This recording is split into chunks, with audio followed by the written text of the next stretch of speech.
My wife, Cheryl, wants 6 months to discover who she really is.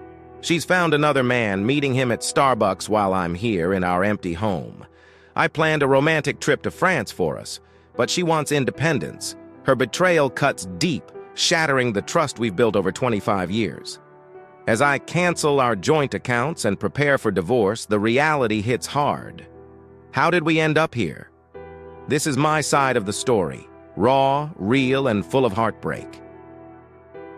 Marvin Johnson was coming home from work feeling very happy.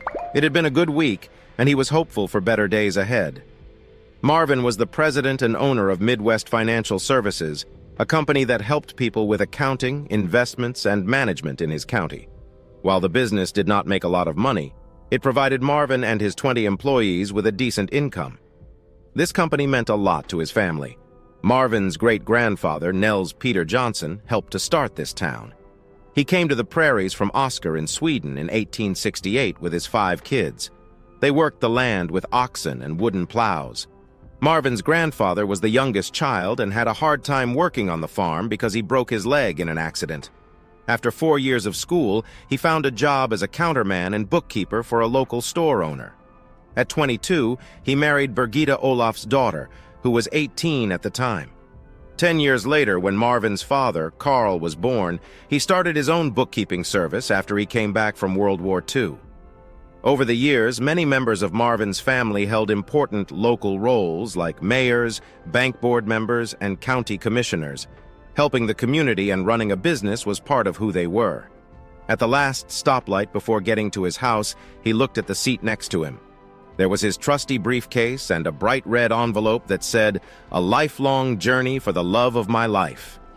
Inside the envelope were plans and details for a 30-day trip to France. The dates weren't set yet, but Marvin had talked everything over with Betty, one of his oldest friends who owned a travel agency. They had a history together. They dated in 6th grade until she broke his heart by sitting with John Stanton on the swings during recess. Marvin didn't like the thought of her with someone else. They shared a kiss in their senior year when Marvin, the captain of the football team, crowned Betty as homecoming queen. He planned to call Betty after he talked to Cheryl tonight to decide on their travel dates. He knew Cheryl was already at home since she had called him earlier to see when he would be back. Marvin left town to go to college. He met Cheryl during his freshman year at a party for the sorority and fraternity. Even though he was new, they had fun together. Cheryl was studying French, while Marvin was focused on business, so they didn't share many classes. At that time, Marvin was already dating another girl from nursing school, so he didn't ask Cheryl out.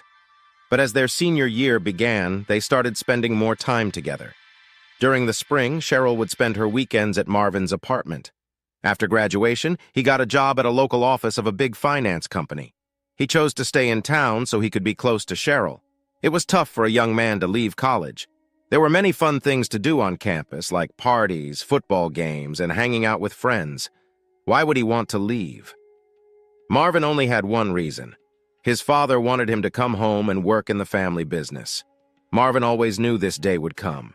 For the next year, every Friday, he would drive to Cheryl's house and return home on Sunday.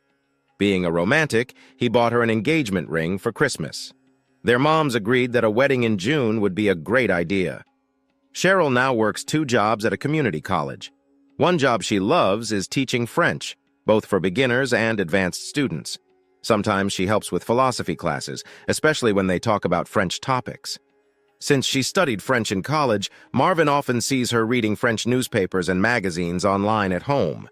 Her other job is helping people find jobs after they graduate and finding summer work. She has been at the college since their children were in 6th and 8th grades. Now, both kids have moved out, leaving Marvin and Cheryl in an empty house. He smiled as he looked at the home his grandparents gave him because he loved golf. It was just 1 block from the country club. It was a lovely house where they raised their children, made great friends, and lived happily. Today felt special because he had planned a trip for their 25th wedding anniversary. Their lives had been tough lately. The winter blues had made it hard to go out and enjoy life. Cheryl was feeling the empty nest syndrome since their son went to college and their daughter moved to Kansas City for work. Menopause had not been easy for Cheryl. It made her feel moody and frustrated. She was not the cheerful and loving young woman Marvin married 25 years ago. He hoped that a trip to France would bring back some joy for both of them.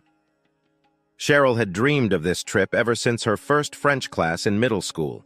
She wasn't the most popular girl, but she wasn't shy either. The boys in her school liked cars and sports. The most popular boys dated the popular girls, while the others just watched. Cheryl spent a lot of time learning French and dreamed of visiting France every night. Marvin opened the front door and saw Cheryl at the kitchen table. He smiled and said, "Good evening, dear. How are you on this nice February evening?" Cheryl looked up and answered blankly, "Hi, I thought you would come earlier. What's that big red envelope, don't you remember?" "Valentine's Day was a week ago," he said. "I planned to be here sooner, but I had an important job to do. I'm sorry for being late. The envelope is something I need to finish tonight." He put his briefcase on the coffee table in the living room, with the red envelope face down on top, and went to the kitchen table. Cheryl had already set up a bottle of red wine and 2 glasses on the table. It was clear she had a glass and was starting on the second one, pouring him a glass too. She asked, "How was your day?" It seemed like she was just trying to start a chat, but she didn't seem very interested in his answer. He started to talk, but then saw the pen and paper in front of her glass. He wondered if she was going to tell him what he did wrong this time. Instead, he said, "My day was fine. But looking at the list in front of you, it seems my evening will be more important than my day." Cheryl sighed and agreed. "Yes, that might be true. I've been thinking about my life and what I want to do for the rest of it. A lot has happened in the last few months that made me see this. At the end of this year, I will be hosting my sorority's 25th reunion. 2 of my friends from it recently passed away from breast cancer." She took a breath and said, "I've done my jobs as a mother, driver, nurse, judge, and counselor for our kids. Now, I just have to wait for the grandchildren to come along so I can see them for a couple of hours every month or 2. Cheryl looked him in the eye and said, "This brings me to our marriage." Marvin nodded, showing he was listening carefully. Cheryl continued, "This June will be our 25th wedding anniversary. That's a long time for 2 people to be together. Half of my sorority friends already have 2nd or 3rd husbands. Where do we go from here? What keeps us together? And more importantly, how will we stick together for the next 25 years? Where will the passion to keep our love alive come from?" Marvin felt his mind racing with thoughts that felt tricky. He had to choose his words carefully. He began, "I see what you mean. I have the same worries about my life. Some men go wild in middle age, buying flashy cars and chasing after younger girls. But I have a great wife and haven't fallen into that trap. What can I do to make the next half of our lives exciting and worth getting up for each day? If you have any ideas, please tell me, and I promise to do my best to make it happen." "That's exactly why I love you, Marvin," she said. "Many men don't pay attention to their wives' problems. They often think, it's your issue, you fix it. I've always lived under someone else's care. I grew up in my father's home. Then in college, I moved to a sorority house. After that, I came here to live in your home, the one your grandparents gave you for your wedding. I've always had someone looking after me. I was never on my own. Living with you has been fun, but lately it hasn't felt complete. I'm the wife of the Chamber of Commerce president, a church board member, and the country club president's wife. I'm just known as your wife. I feel like a small moon going around your big world. I need to break free from this routine or I'll lose myself. I love you so much, but I need some time for myself. You're a great husband, father, friend, and partner, but you are so amazing that there's no room for me in your shine.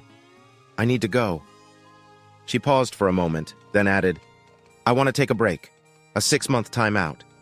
For those 6 months, I'll live somewhere else and we won't talk. It will be tough for both of us. I'll be thinking about you all the time. After 6 months, I'll come back and we can make a plan for the future. I want to be the fun girl you fell for in college. I know you've noticed I've been a bit moody lately. We might need to see a counselor, but I think some time apart is best for us." Marvin stuttered, "No contact? I think you should have some space, but cutting all ties seems too much. Our lives are so connected. How will that even work?" "It would be like we're not married," she replied. "We would go our own ways. We would have our own interests and experiences. I've been reading about new ideas that highlight different views of life. That's what I want to explore." I signed up for an online course about empowering women and changing the balance between men and women. I'm excited to start this new path, she went on. Our separation will feel like a divorce, but without any anger or mistrust. We'll be like lovers who are apart for 6 months. Military couples do this often and still get along well. You'll keep to yourself, and I'll be free to meet new people. He asked if you would act like a single woman and meet others. Would that mean dating other men? Cheryl smiled and said maybe, but I doubt anyone will want to take me out for dinner and a movie. He asked coldly, as a single woman who goes on dates. Will you do that on these dates?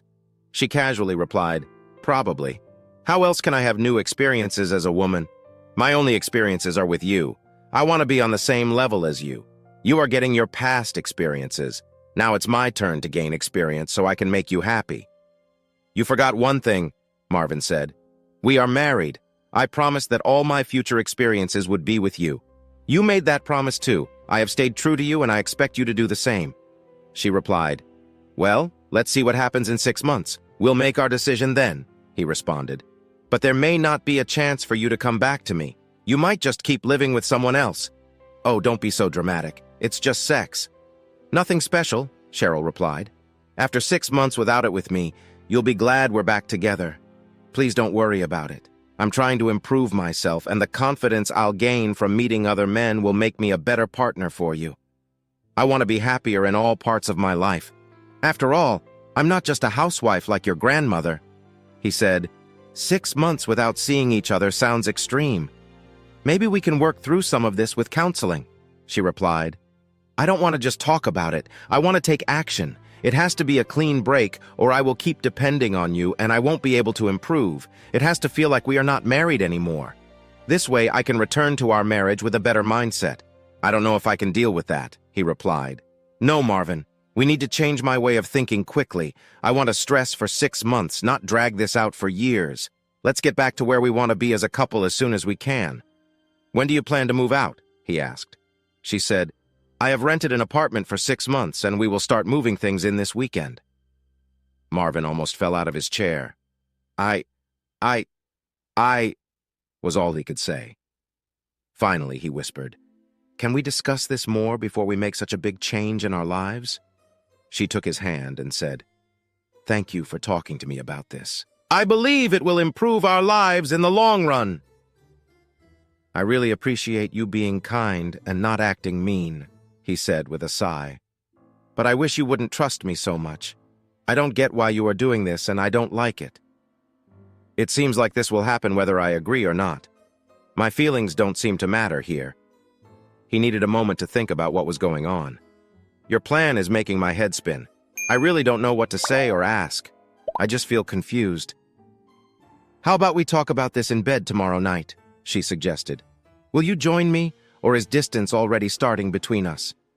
Not now, sweetheart. I need to focus on my move, but I do plan to be in bed with you tonight.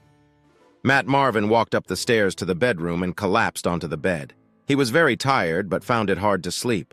Too many questions were racing around in his mind, leaving him wide awake. He felt bad for Cheryl and what she was dealing with. Then he began to feel sorry for himself for not seeing her struggles earlier. If he had, maybe he could have stopped this breakup. Anger rose inside him. He had spent time and money planning a 30-day trip to France for her, and now she was thinking about ending their marriage. Later that night, Cheryl quietly climbed into bed and cuddled up to her husband's back. She lightly kissed his shoulder, and he felt her tears as she whispered, I'm really sorry, Marvin.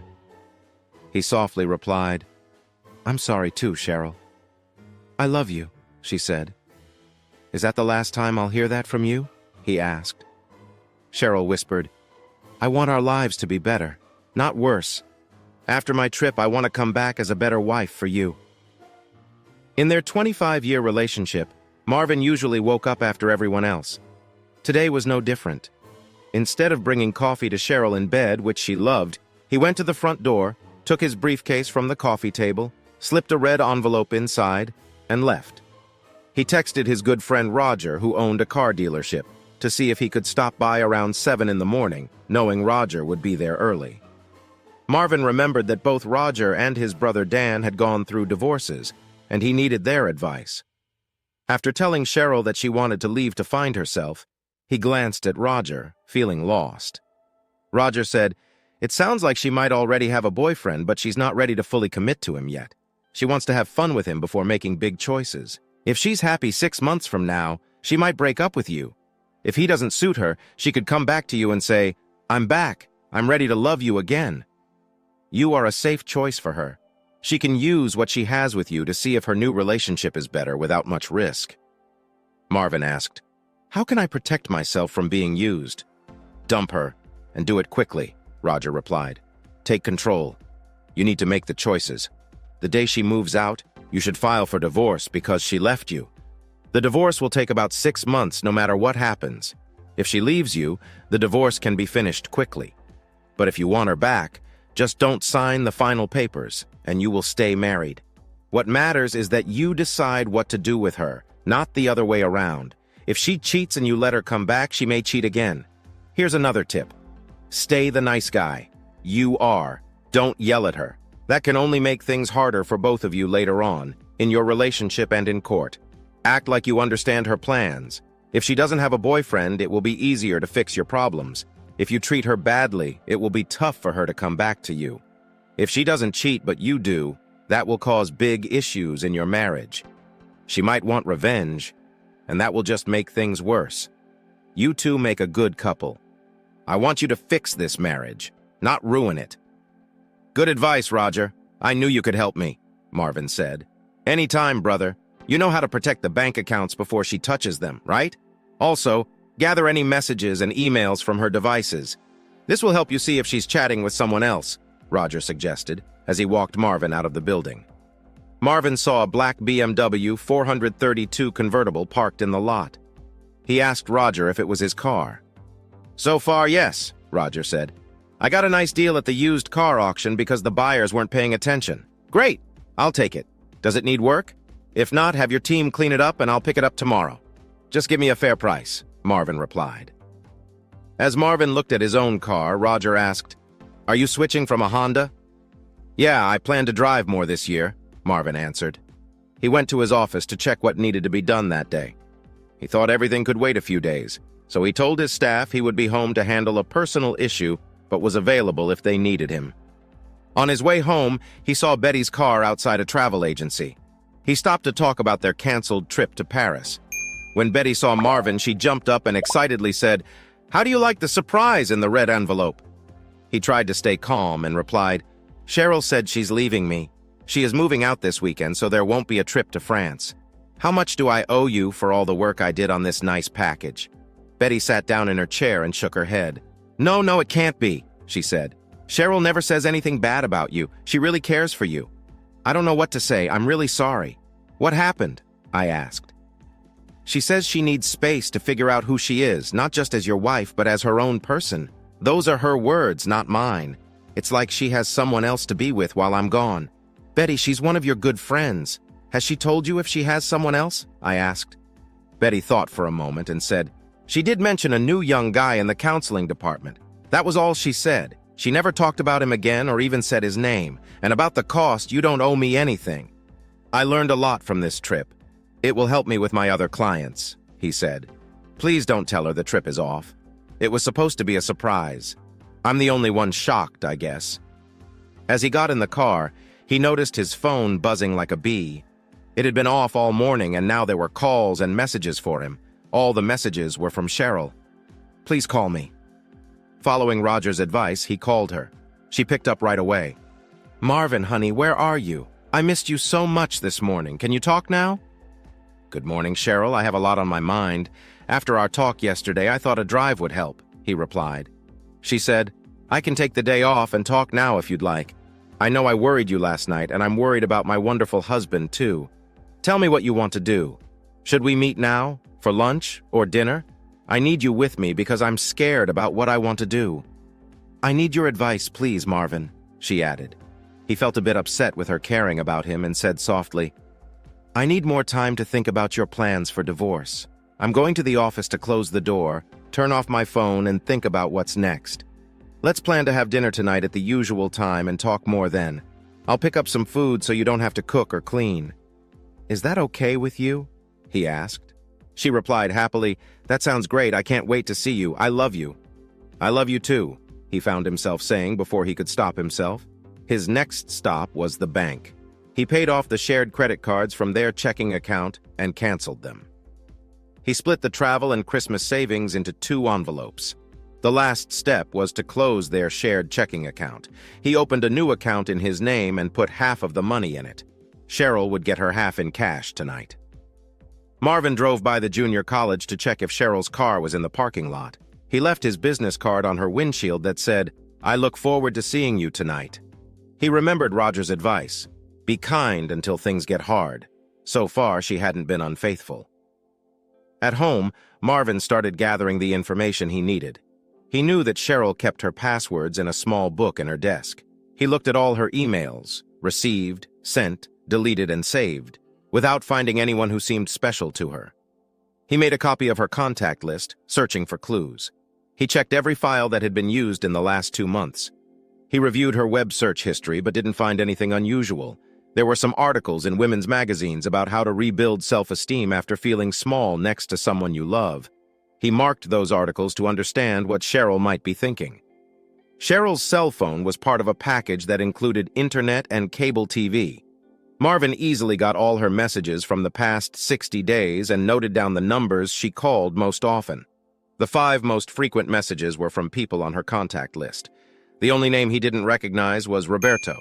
Marvin left the house and went back to the office to write down his worries and thoughts for the most important meeting of his life. Around noon, when he drove up to the house, he saw Cheryl's car in the garage. He walked to the front door, remembering Roger's words to be nice until it gets too hard. When he opened the door, Cheryl came toward him holding a glass of wine. She looked at him and said, "I heard the garage door open and I couldn't wait to hug you." She wrapped her arms around his neck and kissed him. He kissed her back, enjoying the first warmth he had felt in months. She pulled away and asked, "Why did you buy an 18-inch pizza? You can't eat that much in one night." "I know," he replied. "Leftovers are how I'll start feeding myself at night." "Oh, I forgot how much your life would change," she said. They had their first glass of wine and a slice of pizza while talking about their day and what was happening in town. To break the ice, Marvin asked, "Tell me about the apartment you rented." Cheryl replied, "It's a 1,200-square-foot 2-bedroom apartment on the 3rd floor of a new building being built north of Neely on 46th Street. It has a parking garage, a clubhouse, and a pool. It's the best building in the 5-story complex. They wanted a quick deal, so I got a good price for 6 months' rent. They think all the buildings will be done in 6 months, and then they can start charging higher rents. But right now, they need money coming in. I'll be back in this house by then." He said she was smart with money. "Cheryl, is the house filled with furniture?" She scrunched her nose and said no. "I might have to rent furniture for 6 months," she added. He suggested, "Take what you need from this house. There's too much here for me. Take the bedroom furniture since you have a special mattress for your back. Also, take the TV. You're the only one who watches it in bed. We can find other furniture so you won't have to take too much." Smiling, she said, "Thank you for being so nice. You really are a great person." He almost replied with a sarcastic comment about how being nice got him a wife leaving, but kept quiet instead. He then said, "I don't think you can fit all your things into a small apartment. What will you do with the rest?" She frowned and said, "Yeah, I've thought about that too. I guess I'll have to leave the extra stuff here for now." Marvin replied, "That won't work if everyone is leaving. You can't have that stuff here when you're starting over." She pleaded, "I have nowhere to put it. My apartment is too small for everything here. Why can't I leave some things here? I'll be back in 6 months. It won't hurt to leave them here." But he answered, "You're leaving. And with you, your things must go too. I don't want reminders of you having fun with other people. It makes me feel bad." She replied coldly, "You can be nice about giving me a bed, yet you're being rude about my things. What am I supposed to do with my stuff other than leave it here? Since you want to be on your own, why are you asking me? You're leaving me for that reason, but now you need my help? You can rent a storage space. They're all over the city." Then she asked, "Who's going to move my stuff to the apartment?" "You have a pickup truck in your garage. I thought you could help move my things," he said. "There you go again," she replied. You want to get away from me, yet you expect me to do everything for you. If you leave, you won't get my help for moving or storage." He offered, "Let's make a deal. If you move back into this house, I'll help you move back in if we agree on things." "What do you mean, make a deal?" she snapped. "It's clear I'll come back here. Where else would I go? My plan is to return here as a better wife and a more confident person for you. That should set us up well for the next 25 years, he said. "Many things can change your plan," he added. "You might get very fond of one of your new boyfriends. You may want to pretend to be a happy couple for 6 months, a year, or even 2 years. I will wait for you patiently. Or you could have so much fun with a lot of guys that I will feel like I'm just second best. No good guy wants a woman who plays around with many men to be his wife. While you are out enjoying yourself, do you really think I will just sit around and wait for you to come back and fix our marriage? That is not going to happen, Cheryl." After our first talk about this, I took some time to think about myself. Since my wife is not here, maybe I should find someone new. "What does that mean?" she asked. Marvin explained it simply. Just like if your car gets old and doesn't work anymore, you can trade it for a newer one. I also want to find a younger and more exciting wife, not an older one. Marvin wanted to say he wanted a younger, thinner, and prettier wife, but he thought better of it. "Look, Buster," she snapped, "I'm trying to better myself for you. You don't need to find a new wife." "I don't like that idea at all," he said softly. "And I don't like your idea either. But you told me I had no choice in what you were doing.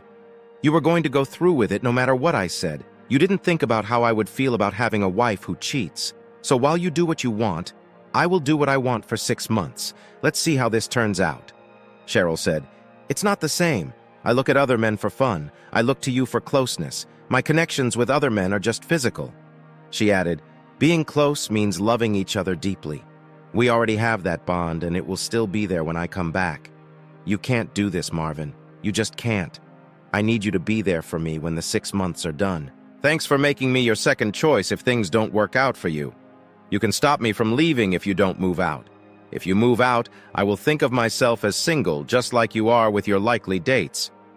Cheryl worried this was not going how it should. A husband should care about his wife's needs and let her explore new things. To change the subject, Marvin handed her a big envelope and said, "I used our shared bank account to pay off our credit cards and then closed them. I also closed all of our joint accounts. Your half of the money is in this envelope, along with half of what we had saved. You will need to open new accounts to get your cash. I haven't touched the credit cards that are just in your name. You're making this too difficult for me. I just want to give you some time." "It's not that big of a deal," he replied. "But it is a big deal to me. When a wife leaves her husband, it's very serious. While we sort out the details of our breakup, you need to get health insurance from a community college. My plan will cover you until the end of the month, but you should take care of it soon." He continued speaking. "You wanted to stand on your own 2 feet and do things by yourself. That's what grown-ups do when they are alone. There won't be a man there to help you when you need it. You said you wanted space from me to grow and have new experiences." Cheryl frowned and asked, "Are you going to keep putting me down, or will you hold off on that for now?" He replied seriously, "Yes. There's one more thing, and it's probably the hardest part. The day after you move out, I will file for divorce because you've been in this situation before. You hurt me deeply. Let me finish." He sighed and said, "You want 6 months to explore? A divorce will take at least 6 months. At that time, you were supposed to finish your self-discovery journey.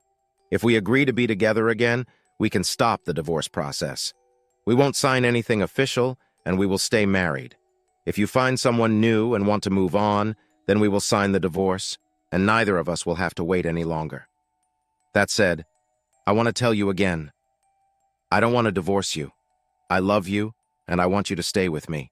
I want to grow old with you. But I won't just watch you move on with someone else without finishing the divorce. I want it to be clear. I don't want to be seen as the man who sits at home while you date others.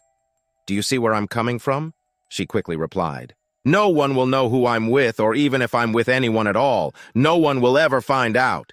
He replied immediately, "Just like no one will know that you and Roberto have gone out for lunch a couple of times a week. Do you understand me?" Cheryl said. "I had no reason to follow you. People just said they saw you with a young Hispanic man. I think it was Roberto. Wasn't it him?" Ignoring him, Cheryl scoffed. "You're such a jerk, an absolute jerk.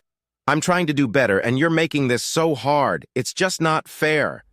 I guess it's right for me to move on from someone like you, Marvin Johnson." With that, she stormed out of the house, slammed the door, and drove off. He thought, typical. When she doesn't get her way and can't talk anymore, she just leaves. This time she might not come back for a while, and if she doesn't, that's fine because she was going to go anyway. Marvin spent the rest of the night taking down pictures from the walls.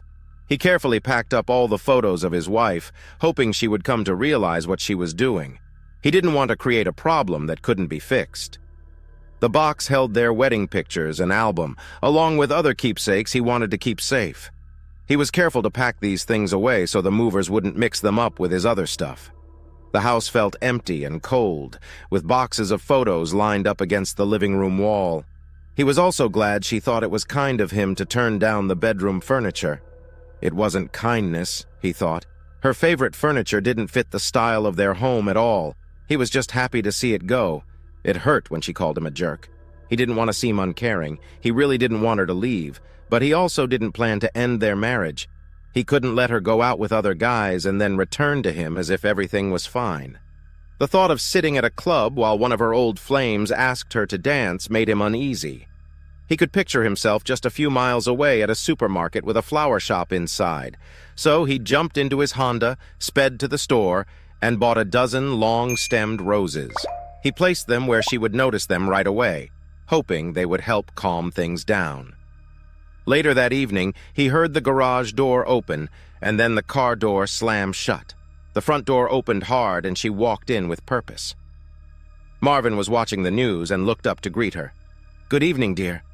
A moment later, he heard her say, "What beautiful flowers. Are those for me?" "Of course they are," he replied with a smile. "You're the only one here who deserves them." He felt a sense of relief as she expressed her gratitude. "I was worried we would argue again as soon as I walked in."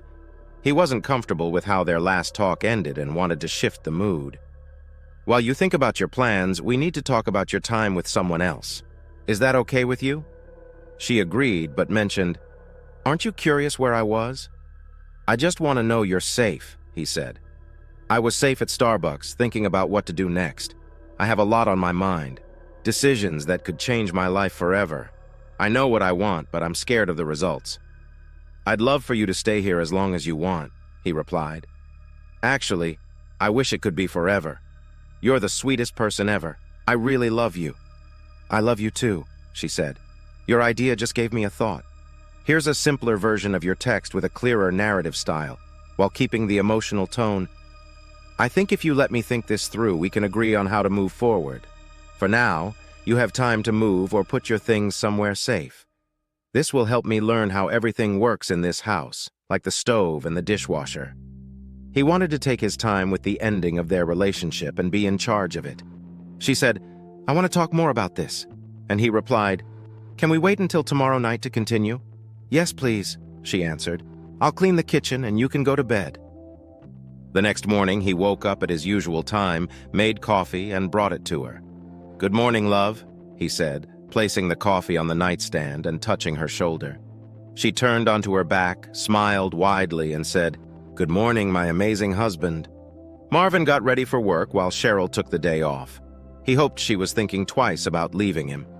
She planned to call moving companies and find storage places.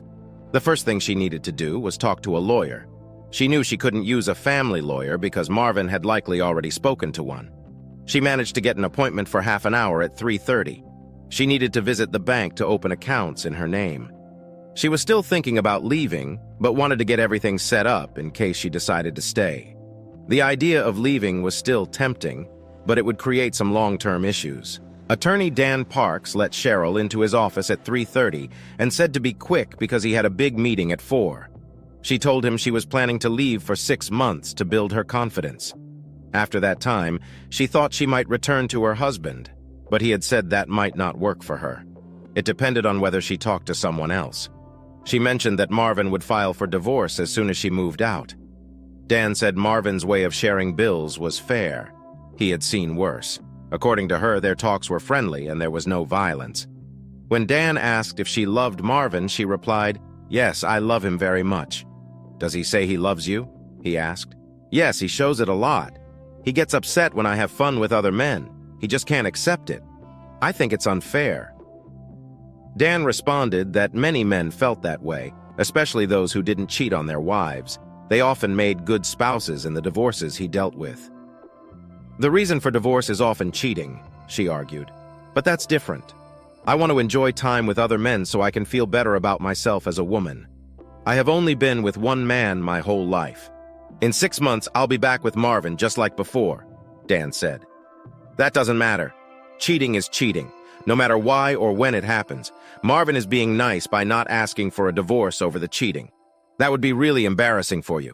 Cheryl, if you decide to get divorced, I would be happy to help you as your lawyer. I will make sure your rights are protected. Right now, Marvin seems to be acting like a good man."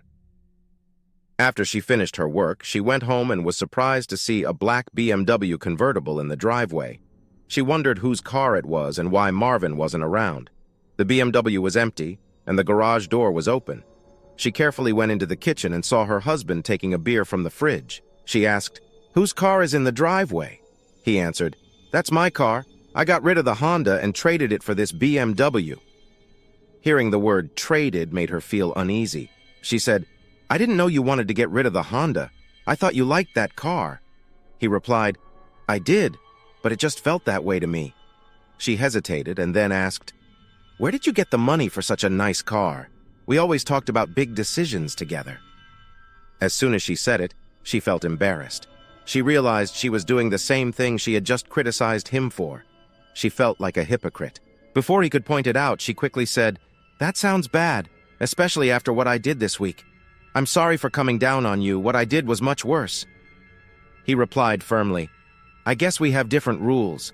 As for the money, I sold the Honda and took some from a special savings account for a project that didn't work out. I had some extra cash, so I used it to buy the car. It's nice, isn't it?" She wanted to change the topic. "The living room looks different. Did you take the pictures down to clean?" He replied, "No, your pictures are in a box in the hallway waiting for a new place. If you leave, I'll fix the holes and repaint the wall if you want. I'll hang the pictures back up if you stay. Otherwise, I'll change the wall how I want." She didn't like him changing the house. That felt like something a wife should do. Instead of calling him out on it, she said, "Can we talk for a minute? I spent time with Dan Parks today. He told me you would be fair if you decided to get a divorce. Marvin, I appreciate that you are such a good man. You deserve better than how I've treated you. He mentioned he would help her if she filed for divorce. But I don't want you to divorce me." After thinking about this all day, I made up my mind. I want to move into this apartment and try a new life for 6 months. Last night, when I was leaving, something nice happened. A kind man saw I was upset and bought me a latte at Starbucks. We talked for a while. He asked me to come to his house for a drink, but I said no. I was scared. I just wanted someone to talk to. I showed myself that I could be around men without anything else happening. Then I quickly said, "Since you're worried about me meeting other men, I promise to try my best not to get involved with anyone on my break from marriage. You have supported me a lot with this." Even Dan spoke up. He told me to make the right choice because I have a good relationship with my husband.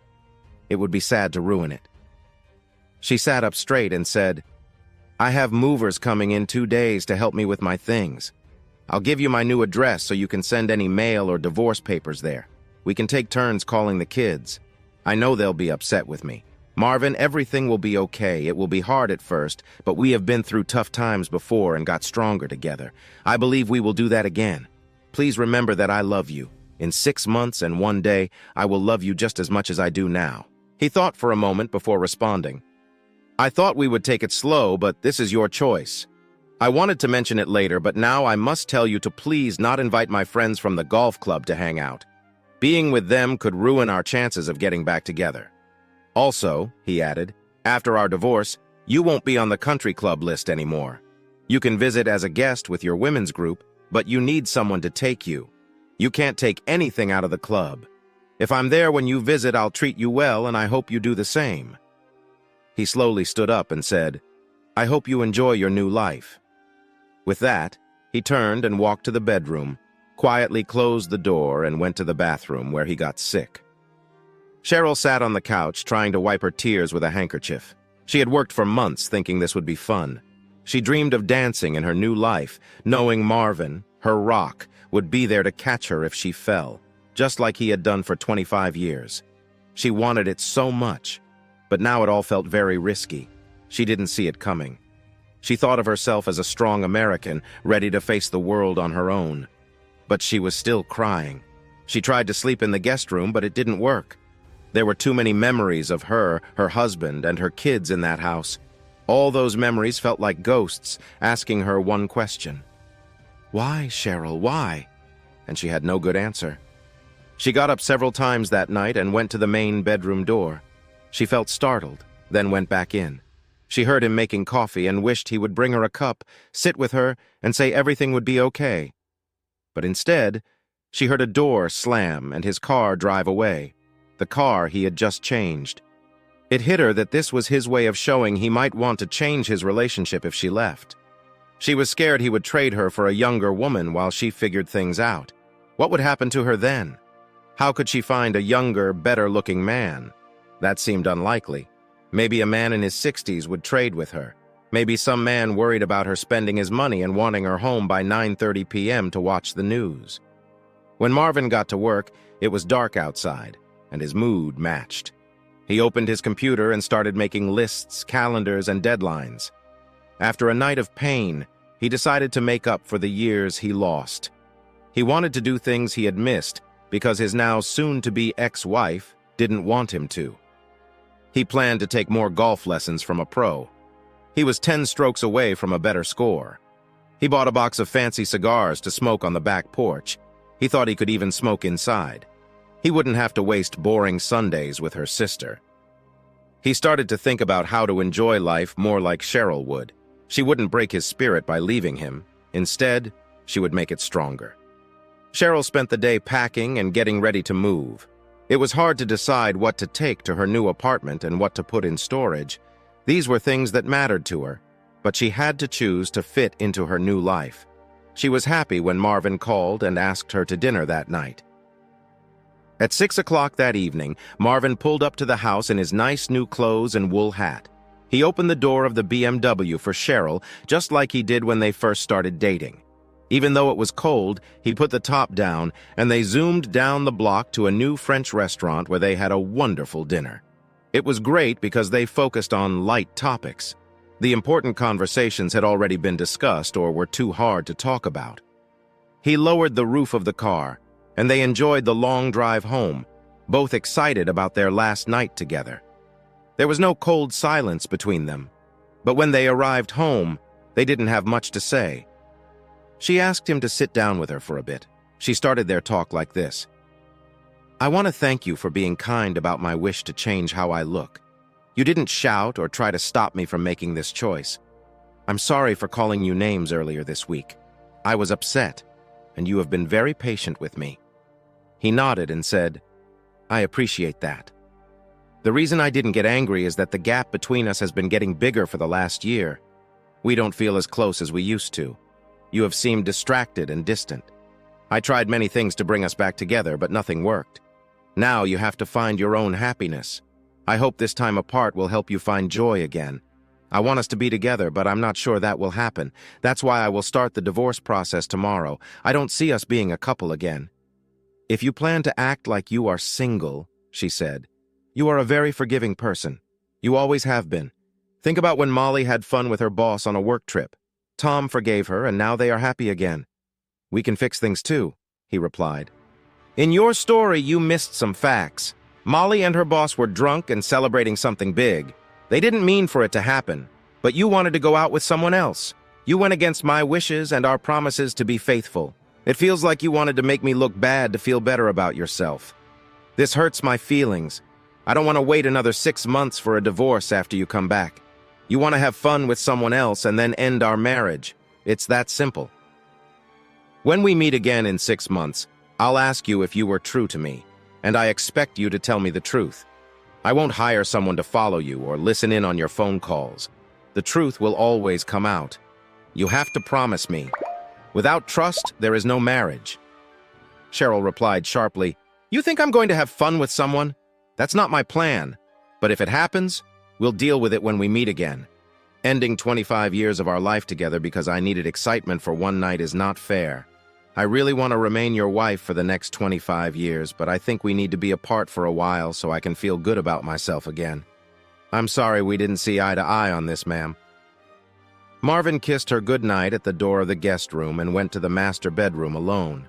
The bed he shared with her was about to leave the house, as was Cheryl's.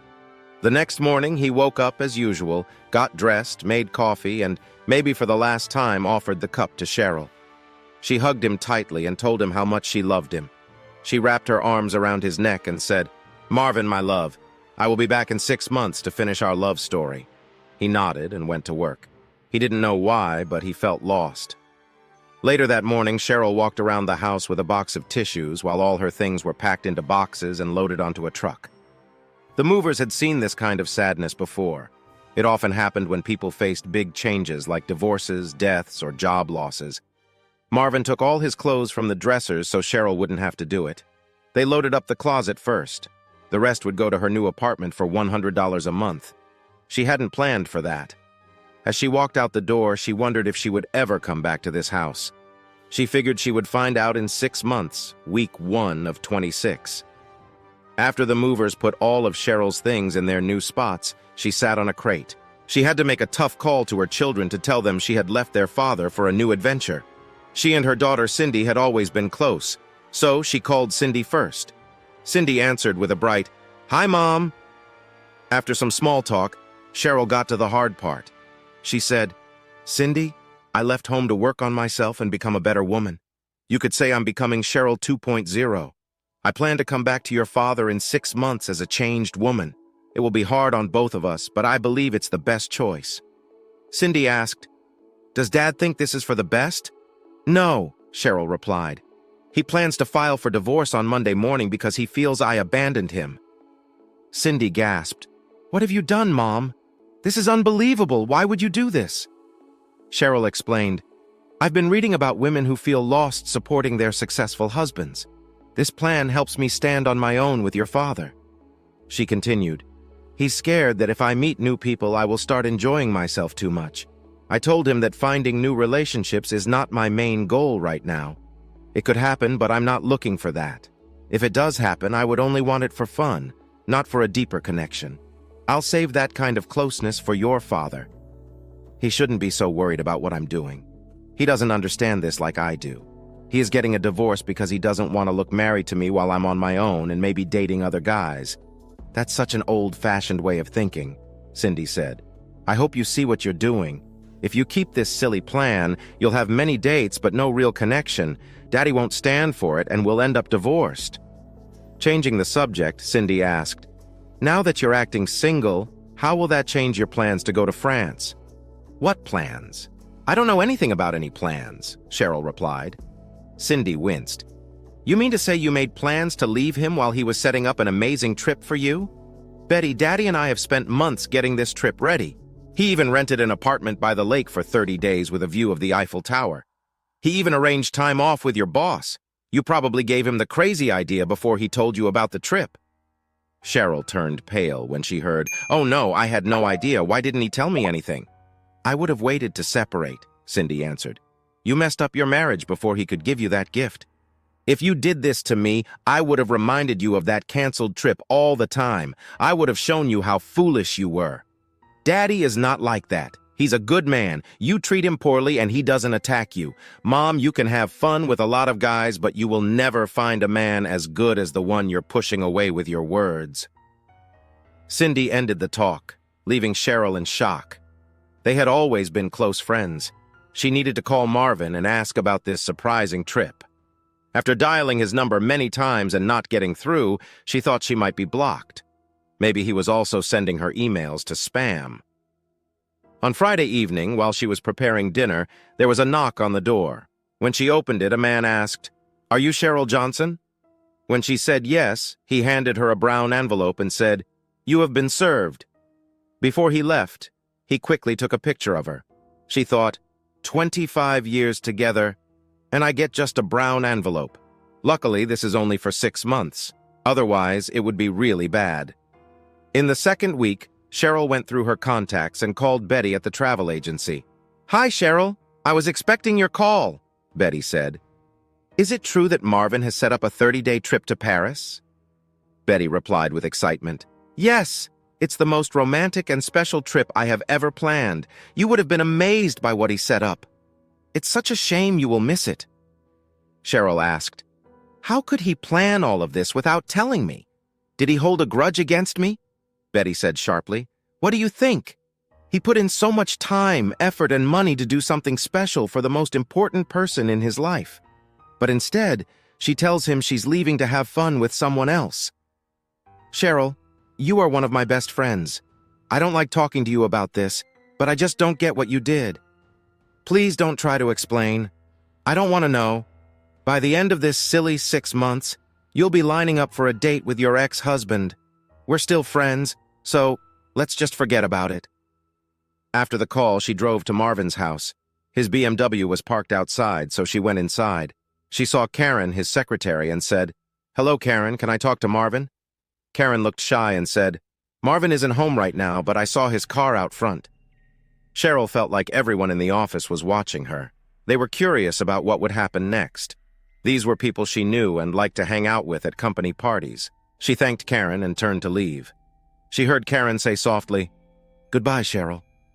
So this is what not being able to talk face-to-face feels like, she thought. She felt like she was losing control. Sitting in her car and looking at Marvin's BMW, she called her son Robbie. He always picked up, even if he was in class. He would just say he would call back. This time, there was no answer, so she left a message on his voicemail and drove home. After Cheryl left the office, Marvin came out to thank Karen for covering for him. "I know it was tough to lie to her, but arguing with Cheryl in the office would not have been good. Thanks for helping to avoid an awkward situation." A week later, Marvin's house looked more like a sports bar than a family home. Posters with motivational quotes were on the cupboard doors. The calendar on the wall was full of game times, golf lessons, and plans to hang out with his friends after work. Pictures of golf courses took the place of photos of Marvin and Cheryl on vacation. He got so caught up in work that he didn't come home anymore, not even when Cheryl wanted him there. Notes on the fridge reminded him of the meals he loved, like barbecue and Chinese food, which Cheryl didn't like at all. He looked forward to grilling steaks and eating melon on the patio, not caring if the juice spilled. Cheryl liked a quiet house when she was home. She had a stereo system that played jazz, Margaritaville, and reggae, depending on her mood. He also bought new, tougher-looking bedroom furniture instead of the soft styles Cheryl liked. There was a big body pillow for him to hug until he felt better. 2 weeks after doing what he wanted, Marvin noticed his house was messy. He called the job office at the junior college on a day when Cheryl wasn't there. He knew all the staff since his wife worked there part-time. He asked Mary, the manager, if she could find a nice student who could come over to clean for him. Mary playfully teased him, saying he had lost his housekeeper. Marvin smiled at the joke and told her that the new girl would cost much less than the last one. That made Mary laugh, and she was glad he still had his sense of humor. Marvin knew Cheryl would soon hear about it. Every day, Cheryl left a message for Robbie to call her back. In the next few weeks, Marvin and Cheryl went on with their lives, but things had changed. Cheryl was taking classes, but she felt uncomfortable around the feminist classmates, who seemed to dislike men more than they supported women. This week was also the first marriage counseling session as part of their divorce process.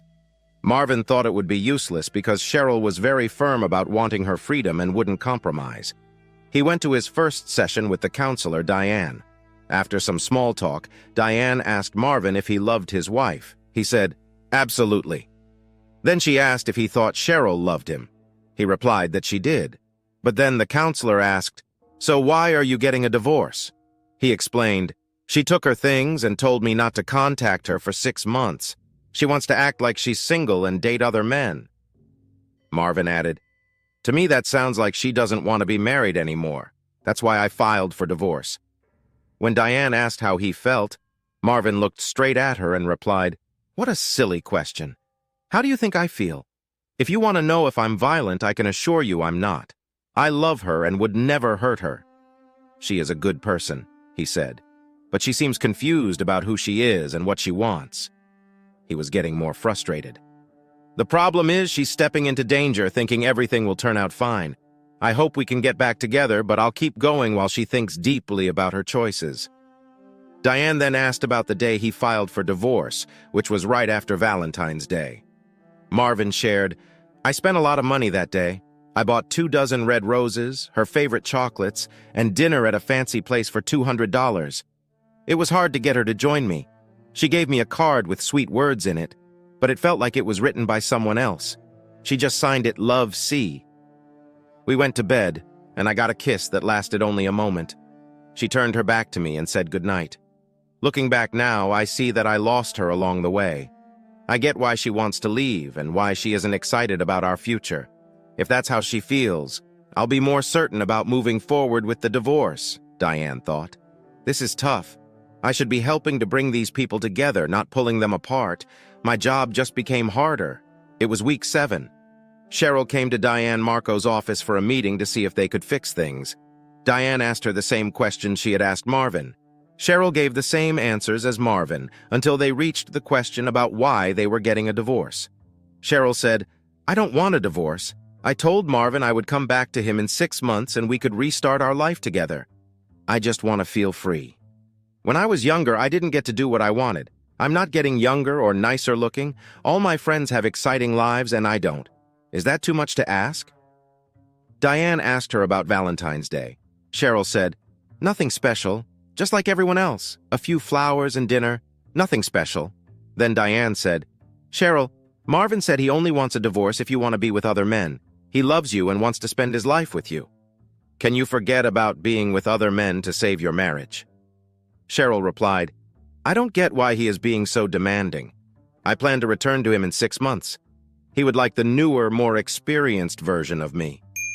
We can go back to being the loving couple we used to be. It was week 8. Marvin was on the junior college alumni board and was creating a plan for a fundraiser to share at the next meeting. He called Tara Wilson, the head of the Alumni Association, to set up a meeting.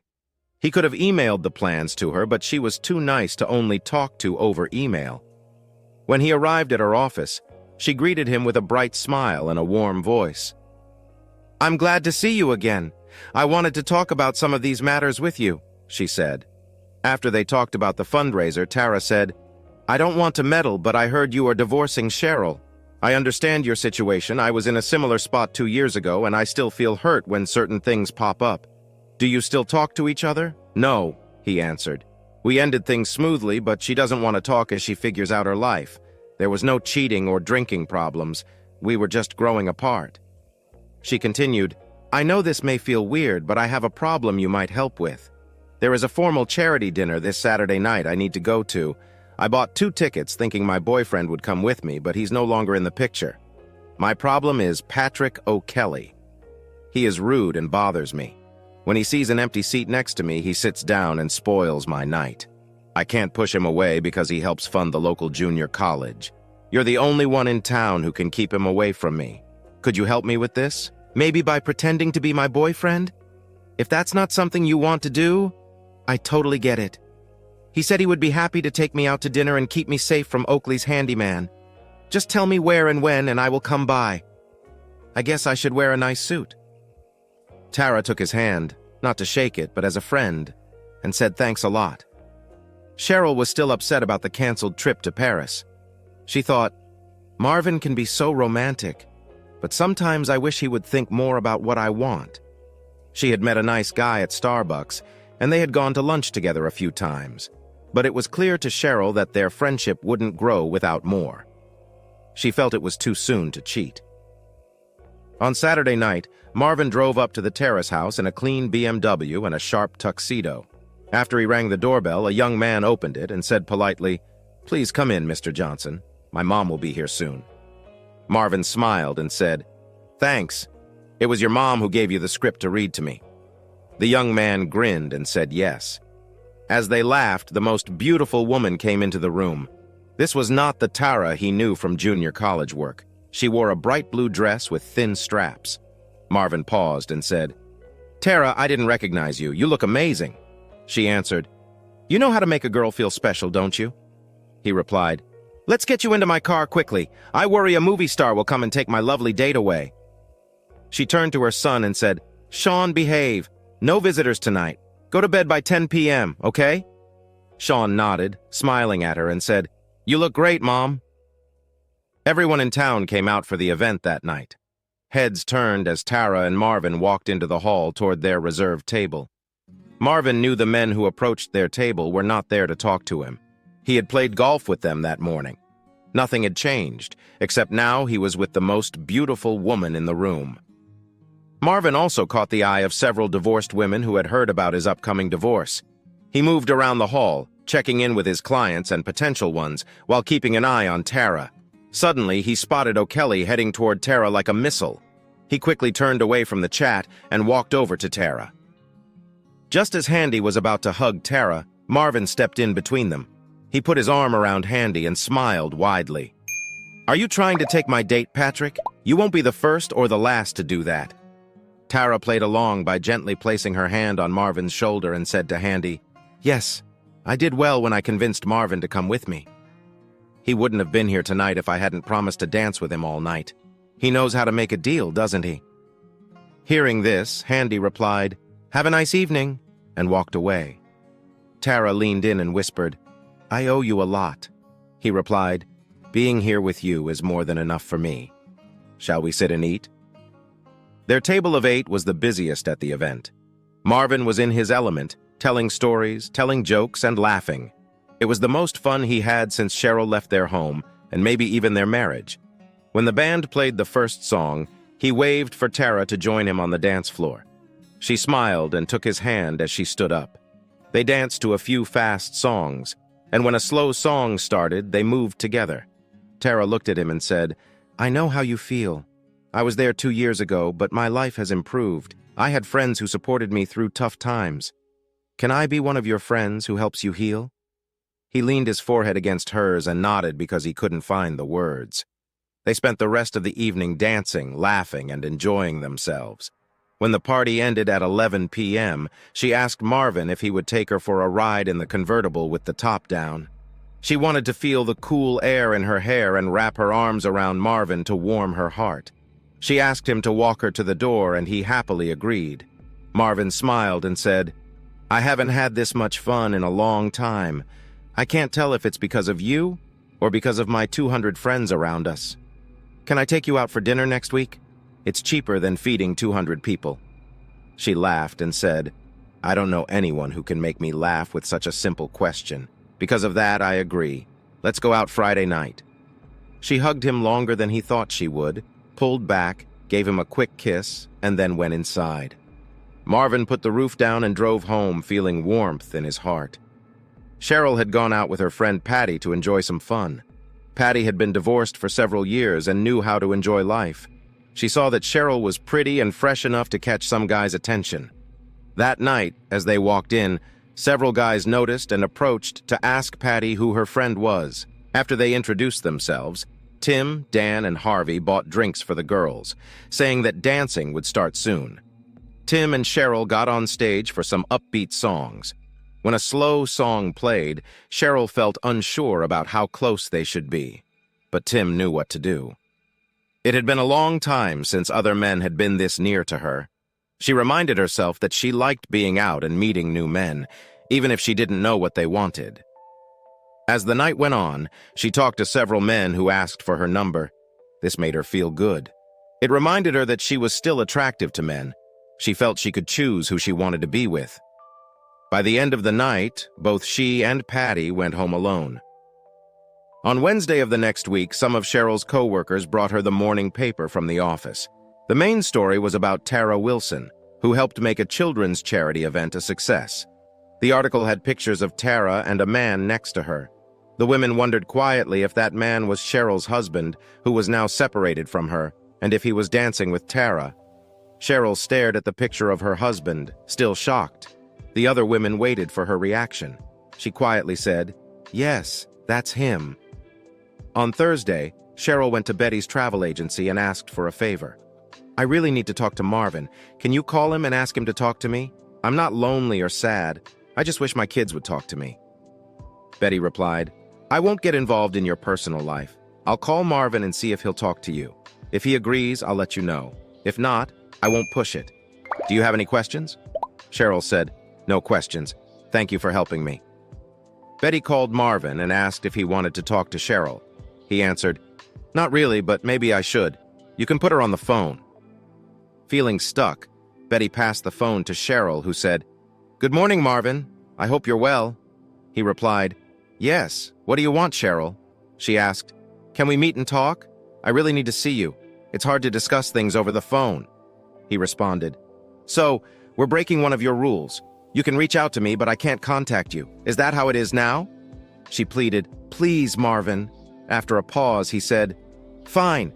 Let's meet for lunch today, somewhere we don't usually go so people don't think we're together. Cheryl suggested, I can make lunch at my house. He quickly replied, No way. I don't want to go to your home. Let's meet at Alberto's restaurant, just off the freeway. I'll be there at noon. Anything else? Thank you so much, Marvin, she said after he hung up the phone. When they arrived at Alberto's, Marvin saw Cheryl sitting in a corner booth. As he walked over, she stood up, opened her arms, and hugged him. It felt awkward. He stood there with his arms hanging down while she embraced him. She tried to start the conversation lightly. You look very fit, she said. Cooking must be good for you. It's not my cooking, he answered flatly. Every other night, a woman brings me food and checks on me. One night, 3 ladies came at the same time to bring me home-cooked meals. The local women are very good at feeding me. Cheryl frowned at this and asked, Is that woman married to Falco? One of those ladies? She always admired you when she was with us. With a grin, he replied, Yes, she was one of the first to visit, and I have to say she makes the best lasagna I've ever had. You're welcome to invite her over any time. Cheryl bit her lip and changed the subject. Marvin, I know I've let the kids down, and they don't understand why I'm doing what I'm doing, but I really miss talking to them. None of them have reached out to me in weeks. Did you tell them not to talk to me when they were here? I told them you're still their mother and they should respect you, he answered. She quickly responded, They came to see you, not me. It hurts my heart. He snapped back, Yes, that seems to happen a lot. He stared at her for a moment while she looked at the table. Finally, he said, I'll call them this week and ask them to call you. I won't force them, but I'll ask. Just so you know, they might say some things that could upset you, so be ready, he added. Cheryl frowned again, feeling nervous. So she moved on to another topic. I saw your picture in the paper with Tara Wilson. Are you two dating? He replied. She didn't have anyone to go with to the charity dinner, so she asked me to be her date. I haven't had that much fun in a long time. She's a very pretty woman. She asked you? She questioned. Yes.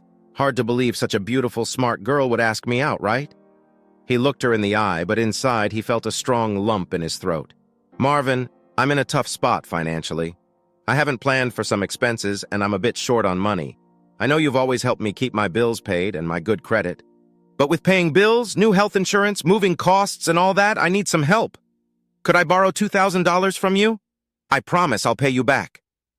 He didn't say a word. Instead, he gave her a frustrated and annoyed look. Slowly, he reached for his checkbook, wrote her a check, and pushed it across the table. Thank you very much, she said. I'm really embarrassed to ask you for this. I wanted to become a more independent woman, but that hasn't happened yet. Are we done? He asked. Just one more question, Cheryl replied. Can you tell me about the trip to France that Betty and Cindy said you planned? Marvin sighed. What's there to say? I planned the trip for us so you could go to France. I knew it was something you always wanted. I had the papers with me when you told me you were leaving. I canceled the trip since it seems like you are no longer in my life. Cheryl tried not to cry. This is the kindest thing any man has ever done for me. You are really a caring husband, and I love you for that. Please remember I am not leaving you when we are back together. I will spend my life making it up to you, he said. Are we done? He asked again. When Cheryl nodded, Marvin got up, paid the bill, and left. Later that afternoon, Marvin called Tara to see if she wanted to go out with him on Friday night. Tara said, Yes, I'm free, and I'm looking forward to it. What do you want to do that night? Asked Marvin. Since your junior college baseball games are on Friday and the weather will be nice, I thought we could go to the game, eat some food in the park, and watch the games. How does that sound?" Tara replied, "That sounds fun. Do you want me to get 2 seats in the faculty box?" He said, "No, that would feel like work for you. I'll pick you up at 4 p.m., and we can get our seats when we get there." "Great, see you then." Marvin found some good seats on the third base side of the field. When they arrived, they got a soda and popcorn. While they started eating the popcorn, Marvin asked, "I was taking a chance asking you about the baseball game. I wasn't sure if you liked sports." Tara smiled and said, "I love all sports. I played softball in high school and a little in college. Tonight is perfect for it. I've been here for 2 years and have never been to a game. Thanks for thinking of it." "Does your son like sports too?" he asked. "He plays sports but is thinking about trying golf. But it's hard to manage with my job," Tara replied. Marvin thought for a moment and said, "Our country club has a summer program for young golfers that is really good. It's 5 hours on Tuesday, Wednesday, and Thursday from 10 a.m. to 3 p.m. The first hour is lessons. In the second hour, they play a few holes, and at noon, they get hot dogs and hamburgers. After lunch, they swim until their parents come." "That sounds perfect for him. But how much does it cost?" Tara asked. "The only cost is for his food. The club wants to make it so much fun for the kids that they'll get their parents to join the club. You don't have to be a member now. I can help you until you decide if you want to join. If you want to know, I can share the details." Tara smiled and said, "That would be awesome. I appreciate you thinking of him and me." The rest of the afternoon and evening flew by as we watched 2 exciting baseball games and munched on hot popcorn. They giggled and chatted like teenagers getting to know one another. As I mentioned, he had brought a blanket. It was not just to stay warm, but to have a reason to get close to Tara. She seemed okay with it. The night ended with a hug, a quick kiss, and a promise to meet again next week, week 10. On Sunday, the golf course at the country club was closed for the first golf tournament of the spring. This was a scramble tournament where every player takes a shot, and then the team picks the best one out of 4 tries. The golf pro makes teams based on skill levels, naming them A, B, C, and D players. Marvin was a B player and was shocked to see Greta Gustafson listed as an A player. Greta had been playing on the LPGA Tour for about 10 years. In that time, she was one of the most photographed players, not just for her game, but for her looks. She was 5 feet 5 inches tall with long blonde hair. She had a figure that looked great in shorts and snug golf shirts. She was from Sweden, and her voice was soft and sweet. She used her winnings and money from sponsors to buy the biggest insurance agency in town. After they said hello, the 4 players got into their carts and drove to the first hole. Marvin felt thrilled that Greta was on his team. He said to her, "We haven't met before, but I've seen you here many times." Greta smiled and said, "I know you. You gave the president's report at the annual meetings. It's nice to meet you." The player labeled D went first, then player B. Finally, as Greta bent over to place her club in the ground, Marvin could see why everyone admired her. She had such a lovely figure. When she swung, her long arms moved powerfully, sending the ball flying 250 yards straight down the fairway with a loud whoosh. Greta smiled as she put her club back in her bag and climbed into the cart. Marvin complimented her in Swedish, saying, "That was very good." At this, Greta looked surprised. She asked, "Do you speak Swedish?" He smiled and answered, "Yes," in Swedish, and then added in English, "But that's about all I know." Both of his parents had families who came from Sweden in 1868, which explains his last name, Jönsson. With a beautiful smile, she said, "I can't wait for our game tonight. You're the first person in this town who knows anything about Sweden." The next 17 holes were filled with laughter, jokes, and conversations about Swedish traditions. Their laughter filled the air as they sang fun Swedish children's songs. Marvin remembered the words his grandmother taught him, but he didn't really know what they meant, which made them even more amusing. Thanks to Greta's long shots and Marvin's nice swings, the 4 of them won first prize, $100 each to spend on shirts, pants, and golf gear. Greta smiled at Marvin and said, "Playing golf with you is even better than winning. We should do this again." Grinning, he nodded and replied, "Sure. How about you come over here Wednesday at 1 o'clock in the afternoon? I'll treat you to dinner. It will be cheaper for me than giving you $1 for each point we missed." Weeks later, Cheryl first told her friends that she would not attend their 25th graduation reunion. She felt scared because of threats she had heard about. But her friends encouraged her, so she finally agreed to go. They knew she was having a hard time dealing with Marvin and accepting herself as a modern woman. They wanted to support her in her tough time and help her feel more like herself again. Cheryl was thankful for the 3-hour drive to Dallas. It gave her a chance to relax from work and life's troubles. She thought about the young women she had gone to college with and how their lives had changed. It would be nice to catch up with these old friends. They had rented a special place for their reunion, which had 6 big bedrooms, a kitchen, and a big meeting room with comfy chairs instead of tables. Each bedroom was separate, giving everyone their own space and private bathroom. Outside, there was a patio and a hot tub that looked over the golf course. Friday was meant for traveling and getting together. They planned to eat sushi for dinner and then have a pajama party at their rental home. Cheryl took the day off so she could get there by 5 o'clock that evening. She heard laughter and cheers as she arrived, which meant her friends were already there. When she walked through the door, everyone cheered happily that she had finally come. Many of the women had started drinking, shown by the many bottles on the counter. The Uber ride to and from the sushi restaurant was loud and messy, with everyone giggling. They were all told to change into their pajamas and gather in the main area. After having some margaritas from the blender in the kitchen, each woman shared stories about her job, kids, marriage, and relationships. There were happy stories, sad stories, and some that went on forever.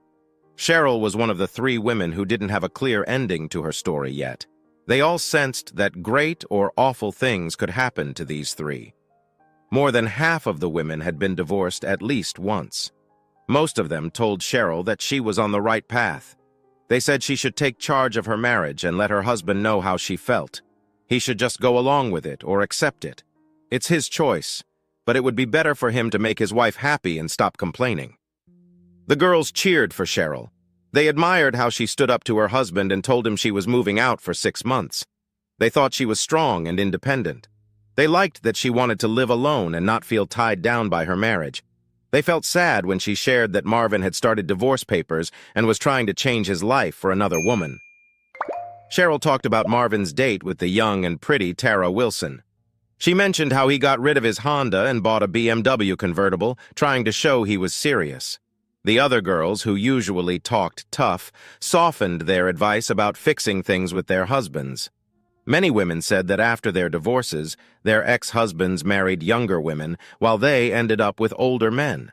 They all agreed it was best to be careful and not push him into a decision. Cheryl didn't want that. After staying out late, they didn't start their shopping trip until 11 a.m. They planned to eat lunch in the store until 4 p.m., then go back to their retreat to relax for the rest of the afternoon and evening. They had a reservation at an Italian restaurant and wanted to go out dancing afterward. Each woman was asked to wear her best dress and bring $20 to put into a margarita blender. The woman who caught the best man would win $240. The dinner was great, but the real fun was the contest. When they got to the club, they found out they couldn't get one table for 12 people, so they had to split into 2 tables of 6. This made it easier for the men to ask them to dance. Cheryl had fun dancing with 5 different men. Each one was charming and enjoyable.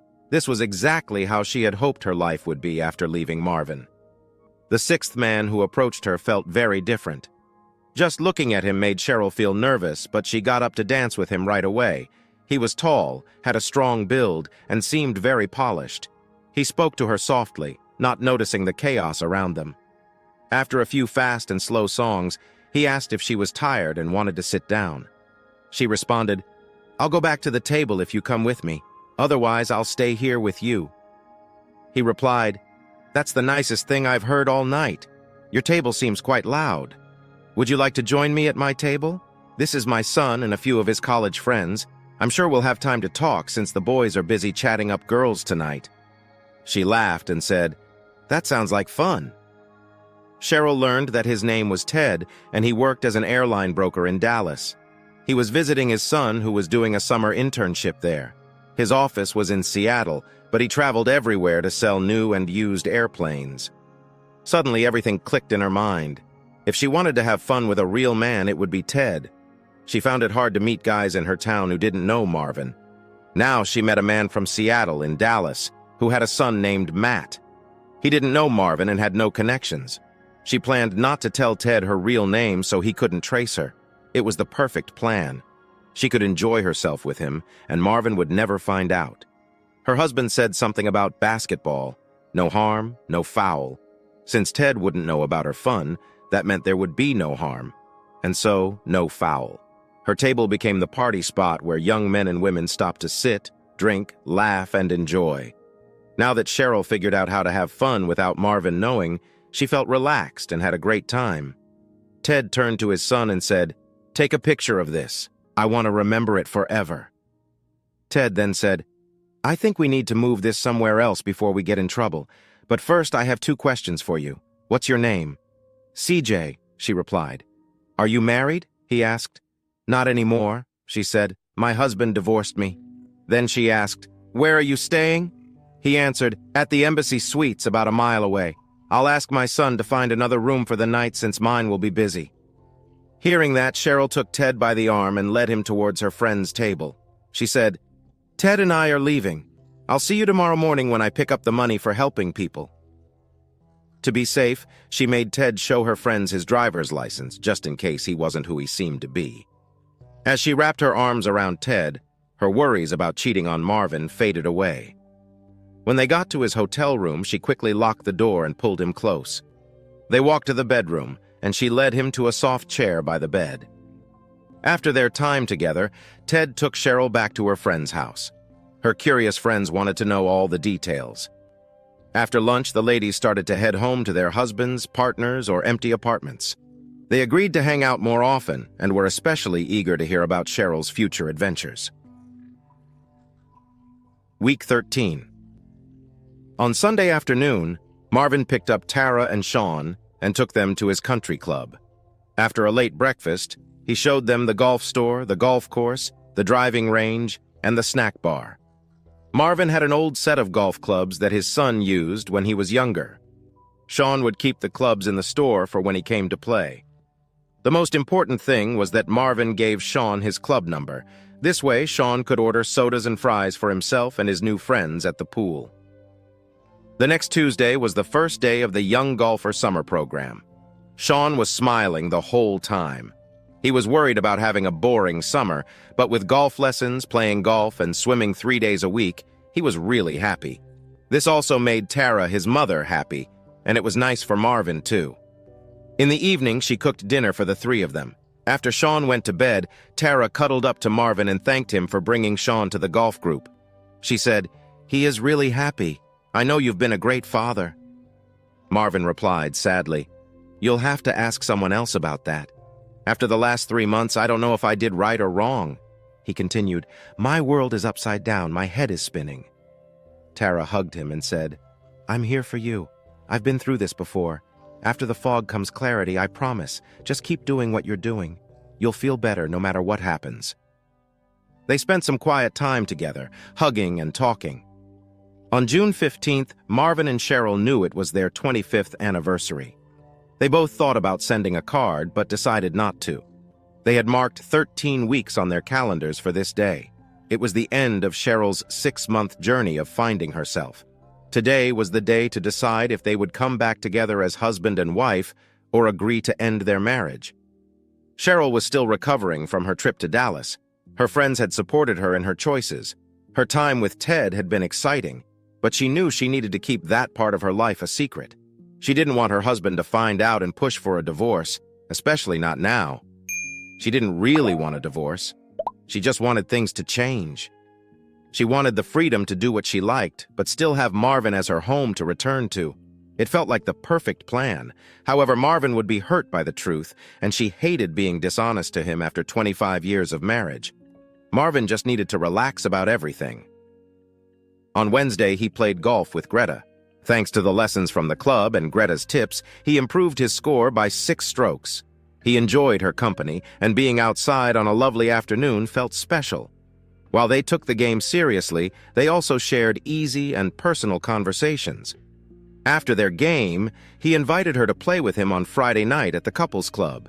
He said that most of the people who play are married couples, but there are also single people who go for just 9 holes of golf, followed by dinner and some prizes. She replied that she would love to join. On Friday night, a group of women came together at the country club for drinks and dinner. Cheryl had been part of this group for many years. However, since her divorce from Marvin, she could no longer go to the club. Her friend Betty asked if she could come along.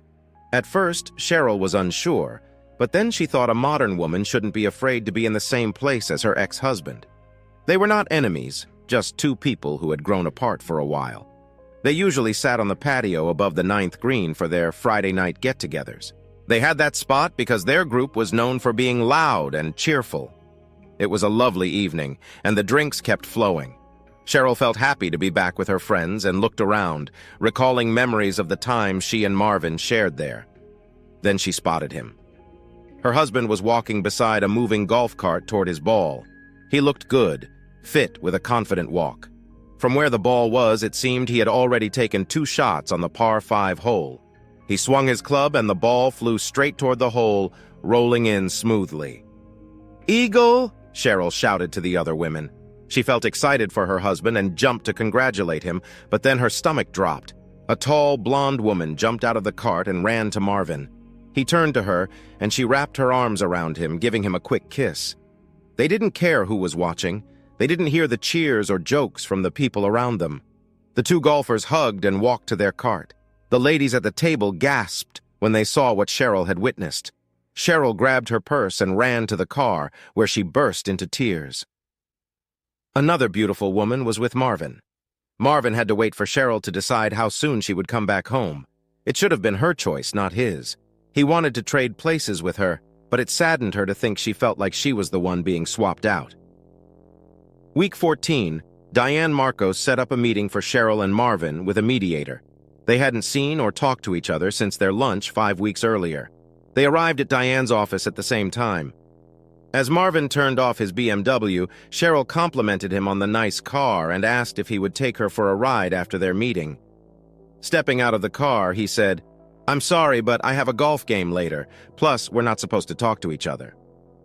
Cheryl responded, "I'm looking forward to our meeting today. I hope we can sort things out and be a couple again."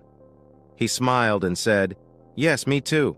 But with you moving, any chance of getting back together will be tough." Diane welcomed them into her office with a smile. "I'm really happy to see you both talking. This is a good start to fixing things between you. After our last meeting, I mentioned that today would be a chance for both of you to share your feelings. You can talk openly and find some common ground. From our first meeting, I could tell you both care for each other. You both want to stay married. But there is one big issue. Cheryl wants to have experiences with other men, not just Marvin. This really upsets Marvin, and he said he would end the marriage if Cheryl is not loyal. Do we all agree that this is the main problem?" They both nodded yes. Diane then turned to Cheryl and asked if she wanted to speak first. "Yes, I want to start," Cheryl said. "Marvin, I truly love and respect you. I want us to be together forever. But I feel like I haven't experienced enough in life. I've read that being physical with someone is not the same as being close to them. You can be physical with someone without love. It's just a body thing, like a handshake or a hug." She went on, "Being close with someone means you share a deep emotional bond. We have that. I care about you and you care about me. Feeling worried about sharing me with other men is like getting the flu. It's not fun, but you can get over it. It happened, you dealt with it, and you moved on." Cheryl took a breath and continued, "I feel like I need to explore this to become more of a woman to you, not just a wife. I hope you can understand my feelings." Marvin took a deep breath. "I find it strange that you say you respect me as your husband, but then you suggest doing something that seems disrespectful. It hurts my feelings deeply." With anger in his voice, he added, "You think I can just get over it? That shows a lack of understanding about how men feel. For a long time, men have felt that they don't want other men being with their partners. It's part of human nature. If we look back in history, you can see this is how men have always felt. There are 2 words that upset both men and women.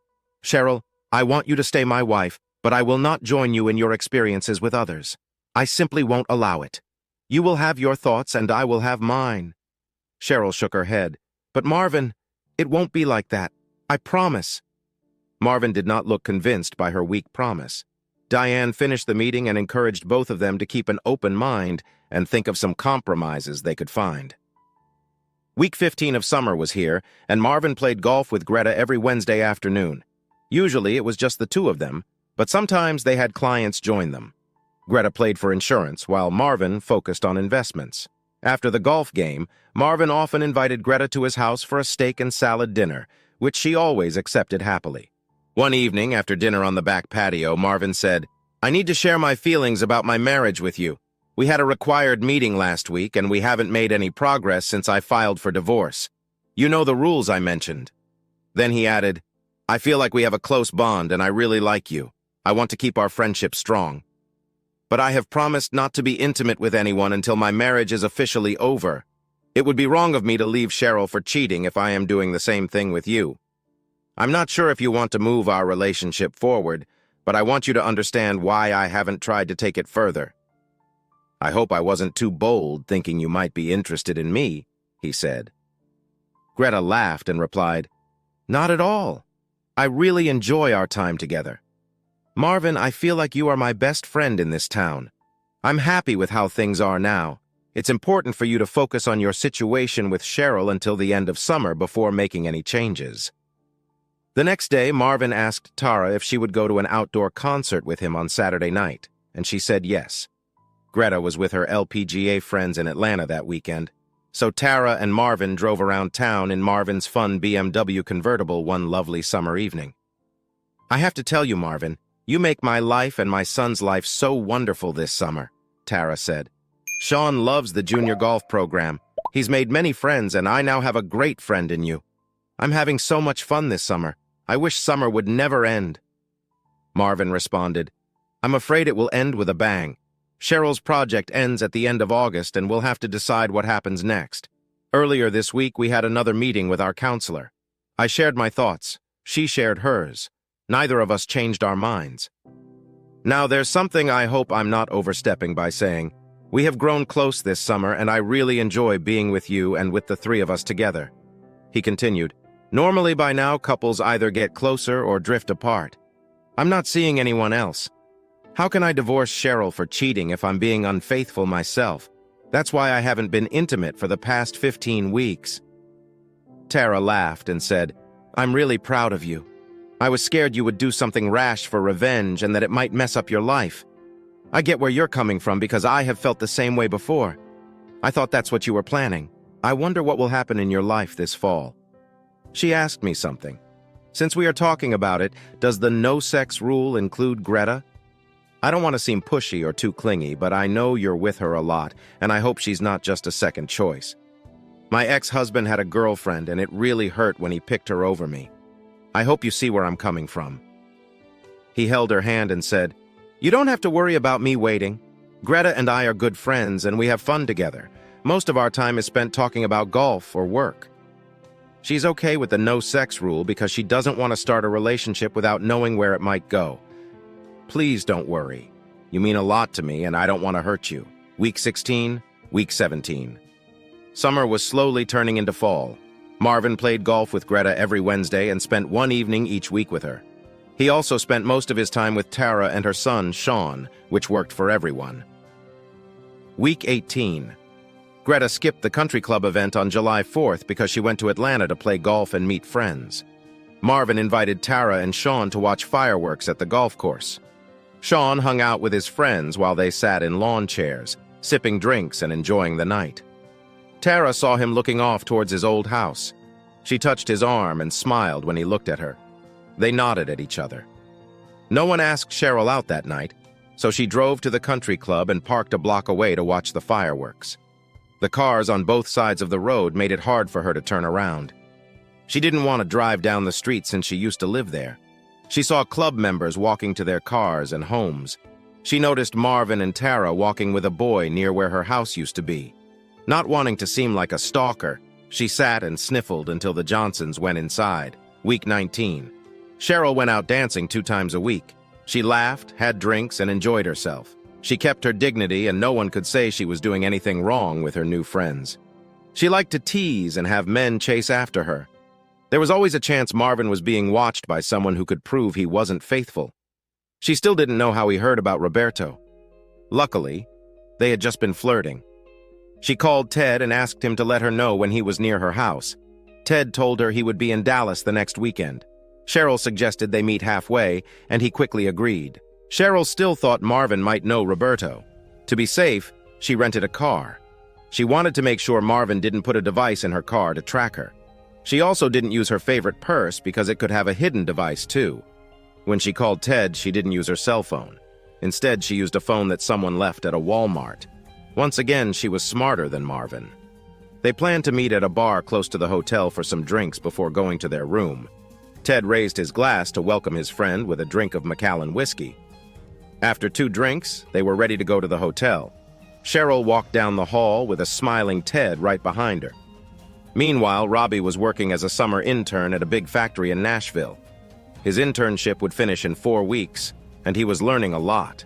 The people he met would help him find a real job after he graduated. Robbie was making friends with another intern named Matt. At the start of summer, Matt and Robbie were roommates during the first week. After that, Matt was sent to Dallas. This week, Matt was back in Nashville for a meeting and stayed with Robbie again. Matt's dad was also in town and wanted to take the 2 young men out for dinner. When Matt's dad arrived, he introduced Robbie to Ted. They shook hands and went to the steakhouse. After dinner, they had to decide what to do for the evening. Robbie and Matt wanted to go to a club to drink and dance. Even though Ted knew he would pay for it, he agreed to go with them. After an hour at a club near the airport, Matt told his dad, "This place is so boring compared to the club we went to in Dallas." Ted replied, "That was a crazy night." "What happened?" Robbie asked. Matt laughed and said, "Dad almost got in trouble at our table a couple of months ago. A woman his age wanted him really badly." "She took you back to the hotel, didn't she, Dad?" Matt said, teasing. "Matt, you should be nicer," Ted said. "She was a lovely person. I had a nice time with her. She wasn't bad. She was just out with her friends for her 25th school reunion. She was going through a divorce and just wanted some attention." Robbie noticed too many things matched. He started to think hard. "What was her name?" he asked. Ted looked confused and replied, "CJ, why?" Robbie thought to himself. "CJ are the same initials as my mom, Cheryl Johnson. My mom was in Dallas for her 25th reunion 2 months ago. She and Dad are probably finalizing their divorce soon. Can you tell me what she looked like?" Robbie asked. Matt took out his phone and called up a picture of Cheryl and Ted kissing. He kept the other pictures out of Robbie's view. He handed the phone to Robbie. 2 seconds later, Robbie recognized his mother kissing the man sitting right in front of him. Out of habit, he ran his thumb over the next photo. Just as Matt wanted to grab his phone, he said, "I don't think that's a good idea, Robbie." Robbie looked back and replied, "It's not about me. Dad needs to know what happened. They need to decide if they want to fix their marriage or get divorced. He has to know." Matt pulled his hand away, and Robbie saw a photo of his mom too close with Ted at a club. Ted quickly spoke. "Robbie, she told me she was single. I don't do that with married women. I got hurt badly when other men were with my ex-wife. I wouldn't disrespect another man like that." Robbie nodded, thankful. He then turned to Matt and asked him to send the pictures to him. After that, Robbie said to Ted, "I should head out now. Thanks for dinner and drinks. Goodbye." In week 21, Greta called Marvin and asked him to cook her a steak at his house after golf on Wednesday. He happily said yes. After enjoying a great steak, red wine, and dessert, Greta asked him to sit beside her on the couch. Marvin felt uneasy. Maybe she had changed her mind after their talk last week. Greta started to say, "You know, I really like spending time with you. We've grown close, and I want to ask you something that might be hard for us." Marvin felt a lump in his throat.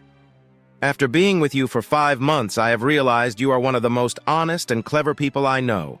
Your work is smart and makes money, and you help your clients and your company together. I admire what you have done. I also know you'll want to slow down one day. Your kids might not want to take over your company, and I wouldn't want to see a good local business sold to a bigger chain. Because of this, Marvin, I want you to think about merging our companies. Our companies work well together. My company is strong in the market, just like yours. If we join forces, I will bring new clients to you, and you will get mine. By the time you're ready to retire, I can run the company and be the president. Then I can buy your half, and you can retire or work part-time. I know you have a big choice to make soon, but I wanted to talk about this before you decide. You don't have to choose right now. Just think about it. We can take our time and figure it out together." Marvin felt relieved and said, "I was so worried you would say you didn't want me around anymore. Instead of bad news, I got a great offer. I really like your idea. I was hoping Robbie would come back and join the business." After everything that happened this summer, he is sure about wanting to study engineering. "I noticed how we could connect companies when we worked with shared clients this summer. It felt good to do that. I'm happy you mentioned it because I was really impressed with your business skills and hard work. I hope to pass down my family's business to you one day." Week 22. After a lot of pain, Robbie called Cindy to tell her about their mother's unfaithfulness. He sent her a picture of Cheryl kissing Ted. Cindy replied, "I don't think that kiss really counts as being unfaithful, but you do have Ted's word that they were physical." Then Robbie sent her a photo of their mother with Ted. "I didn't want to share that awful photo, but between what Ted told me and this picture, there's no doubt about what she was doing," Robbie said. After some time to calm down, Cindy was shocked by the picture and became very angry, calling her mother many harsh names. While crying, she said, "Can you imagine what this will do to Daddy?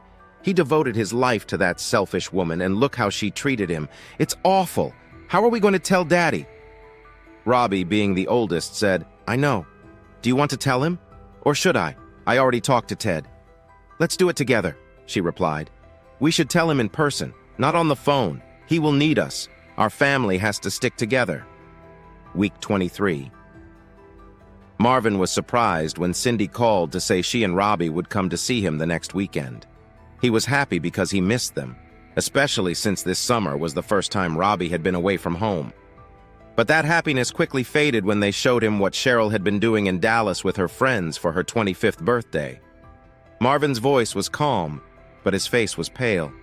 He said softly, "I knew this day would come, and I didn't want to know for sure. She was so excited about everything that, in my mind, I knew it would happen. But in my heart, I hoped it wouldn't. I didn't hire anyone to follow her because I didn't really want to know, but deep down, I needed to. I would hate for you to see that picture. She was a good mom and a good wife. It's sad that she lost her way. This shows that the saying, 'absence makes the heart grow fonder,' isn't always true. The longer I live without her, the less I want her back." Marvin decided to get a divorce and wanted to spend the rest of the weekend enjoying time with his kids. They didn't want to talk to their mother because they didn't want to see her. Their laughter felt forced, but it was nice to be with their father. Cheryl felt proud that Marvin was not the kind of man who cried and complained, but she knew he had more than 6 months to get ready for this moment. In weeks 24 and 25, Cheryl was preparing to move back in with Marvin. She packed clothes she wouldn't wear for a while, like a fancy dress she called her God's son dress. She believed Marvin had no real reason to end their marriage because of cheating. Cheryl was excited to leave behind her 6-month trial of living alone. She wanted to return to Marvin's big, lovely house instead of the small place where she felt stuck. She missed being known as Mrs. Marvin Johnson in their city.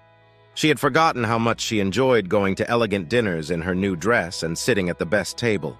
She longed for the fun 4th of July party at the country club. Her friends had slowly stopped calling her for coffee or lunch at the club. Going to the club was not as exciting as she hoped. She danced and flirted with a few men, but there was no real connection. These guys only wanted to have fun with her, and not in a serious way. They wanted to hang out in the bathroom or parking lot right then and there. That was not what she truly wanted. But as she watched other divorced women being approached by men at the club, she realized she didn't want to be like them. Ted seemed different, like the kind of person she dreamed of being with. Maybe she could sneak off for a weekend with him every few months without Marvin knowing. Still, she was hopeful about getting back with Marvin. It felt strange that none of her kids had called her in weeks. She tried reaching out to them, but the calls always ended suddenly. The same thing happened when she tried to call Ted. The calls just dropped. Her texts and emails went unanswered. The only calls she received were from men at the club who just wanted one thing. She thought maybe it was time to get a new phone. In week 26, Marvin asked his lawyer to contact Cheryl's lawyer. He wanted them to meet at his office at 1 p.m. to make a final decision about the divorce. He requested two things: a current STD test and that both Marvin and Cheryl sign the divorce papers at the start of the meeting. If they chose to stay together, they would tear up the divorce papers and get back together. The lawyer planned to bring champagne and 4 glasses to celebrate. Cheryl felt angry at the idea that she had to take an STD test like some loose woman. It upset her to think about going to a clinic where she knew some staff members. She hoped she was healthy. On the day of the meeting, Cheryl took extra time to put on her makeup. She bought a new fancy dress for the occasion. She was eager to be Marvin's wife again and realized just how much she missed him. She arrived first at the lawyer's office, followed by her lawyer. Marvin was the last to get there. He put a bright red envelope on the desk and said sorry for being late. Cheryl's heart raced. She thought Marvin was going to talk about their trip to Paris. She dreamed they could have their second honeymoon there. They had both shared medical checks and everything was fine. Cheryl let out a sigh of relief. They both signed the divorce papers. Then Marvin asked Cheryl if she wanted to say anything. She began to speak. "It's been a long 6 months without you. But through hard times, I've learned to grow. I am now a stronger woman and more committed to our marriage than before. I want to thank my husband for helping me find my way. Marvin, I will always show you my love for the rest of my life." Now it was Marvin's turn. He said, "Faith means trusting someone. Marriage vows talk about being true to each other. Without trust, there is no love. And that brings us to this divorce. I want us to stay true to each other. During the past 6 months, I have spent time with other women, but I haven't spoken to anyone in that time. Cheryl, have you been true to me?" Cheryl was taken aback by his serious tone. She answered, "Yes, I have been true to you." Marvin frowned at her answer. Cheryl noticed and felt worried. He took the red envelope and showed her a picture of her kissing someone named Ted. He asked, "Have you been true?" She stumbled over her words and finally said, "It was just a kiss. It didn't mean anything." He showed her another inappropriate picture. "This is what being true means." Cheryl felt overwhelmed. Her lawyer told her to stay quiet, but she asked, "Where did you get this picture? Were you following me?" "My dress got pulled up when I tripped and fell next to a guy," she tried to explain. He replied firmly, "This is the worst situation I have ever faced. Someone took this picture of you. A friend of our son's saw it in Dallas. Our son found out when he and his dad laughed about the woman who kissed Ted at the club." They showed him the picture. Cheryl's face turned pale and tears came to her eyes. Marvin shouted, "Think about how our son felt seeing his mom in a club trying to flirt with another man. He sat there looking at a picture that embarrassed his father and made you look bad. Can you see why the kids don't call you?" He turned to his lawyer and handed him both signed copies of the papers, saying, "Please file them, Marvin. The physical part of things didn't mean anything to me. It didn't mean anything to Ted either. It was just something we did with our bodies. There was no love, no promise," he said firmly. "That's even worse, Cheryl," he said. "You think your time with Ted doesn't matter to you, but it means everything to me. That's really hurtful. It's the worst thing you could say." Cheryl slid down to the floor, crying and mumbling. She felt too weak to stand or leave. Even when the lawyer tried to help her up, she kept saying, "No, no, no, I want to be your wife again. Please forgive me. I promise to be loyal forever. Please don't do this to me. I don't want to be divorced like the other women. Please don't turn away from me. I'm sorry. I'll never do this again." As he walked out, he could hear her crying until he reached her BMW. Marvin decided to take the rest of the day off. He went home because he felt it was too risky to drive or be around others. He poured himself a big glass of whiskey, lit a cigar, and turned on the Frank Sinatra channel on the radio. The view from his patio was calm and peaceful. It was just what he needed. He looked at his off phone and noticed Cheryl had tried to call him every 5 minutes, so he deleted those calls. Tara and Greta also called a few times, along with Robbie and Cindy. It would all be okay in time. He thought that he expected this to happen. Cheryl had wanted out, and he saw it coming. That's why she took all her things when she left 6 months ago. He wanted her gone so he could learn to be without her. She was the woman he loved, but he felt he had lost her since last summer. He saw her anger toward their marriage grow. It didn't matter if she had cheated or not. She had left. When he spent time with Tara and Greta, they cared about him more than Cheryl did. They had been married for over 25 years. Whether it was the whiskey, the cigar, exhaustedness, or just relief, or a mix of all of that, he ended up sleeping through the afternoon and evening. He woke up to Tara softly touching him. She had a worried look and asked, "Are you okay?" He managed a weak smile and said, "Yeah, but why wouldn't I be okay?" She laughed and said, "I see you still have your sense of humor even after the divorce." He replied, "It turned out just like I thought 6 months ago. She's gone." It felt good to sit here in silence. I've been ready for this day ever since she left, even if I didn't know all the details. I knew what would happen. He wasn't surprised by it. At least he could plan for the future instead of feeling lost for a year. Tara sat down beside him, put her arm on his shoulder, and asked, "Does that future include me?" He quickly replied, "Absolutely." She leaned in and kissed him. Then she said, "As long as you have plans for me, I can wait. Don't rush into anything. You're feeling the end of a 25-year relationship. It won't be gone quickly. I will be here for you." Then she kissed him again and left. Cheryl was sure that her husband would happily take her back, so she had decided to move out at the end of the 6-month lease. Now she needed to find a new place to live because the apartment building was finished. The owners didn't give her a discount for a new place. Instead, they raised the rent by 40%. This put her in a tough spot, but she didn't ask for more money in the divorce because she believed Marvin would take her back. Plus, the house had been a gift to him from his grandparents, and his father had given him the company before they got married. The divorce papers were just for show, to make people think he wasn't weak. Diana Marco said that Cheryl didn't want to give up her right to date other men, which made Marvin want a divorce.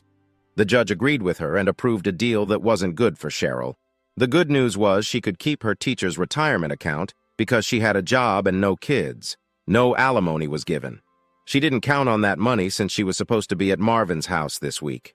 She had to move to a cheaper place, which also meant paying for moving costs and deposits again.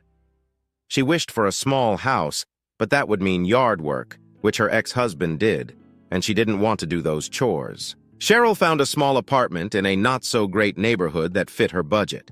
The idea of working evenings scared her, not because of danger or trouble, but because she would feel embarrassed to be a waitress serving her old country club friends. Now her kids answer her calls, but their relationship has changed. It would take time to heal. They promised to visit her the next time they were in town. Autumn came. The trees changed colors, the days got shorter, and the nights grew colder. Cheryl felt worried, thinking, this is going to be a long, cold winter. The next morning was Saturday, and Marvin slept in. He told his Saturday golf group he wouldn't play that day. Around 10 a.m., Greta showed up at the door. She said, "I heard it was tough, but it's over." "Who told you that?" Marvin asked.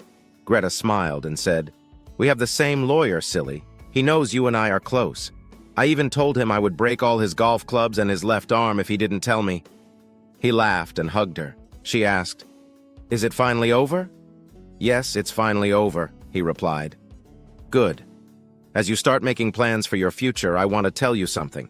There's something I wanted to share with you earlier, but I didn't want to add to your worries. I had such a great time with you that I just didn't want to bring it up.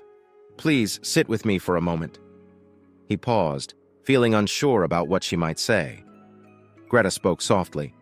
"The women in town think you are very appealing.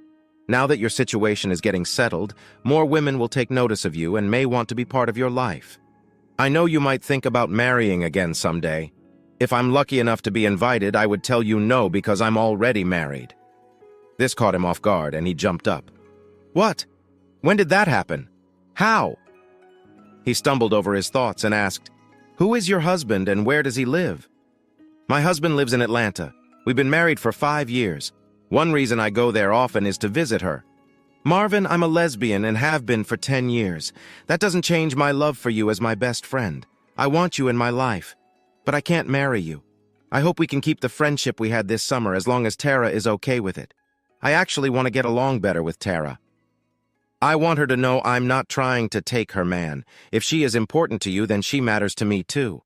After all, we work together." She continued, "I was glad for the rule you had this summer about not being intimate. It made things easier for me. My wife doesn't want me being close with you like that. Just as you didn't want other men being close to your wife. She doesn't like the idea of me being disrespectful. I have a good friend who just divorced his wife for being with another man. Thanks for listening to One Infidelity Hit.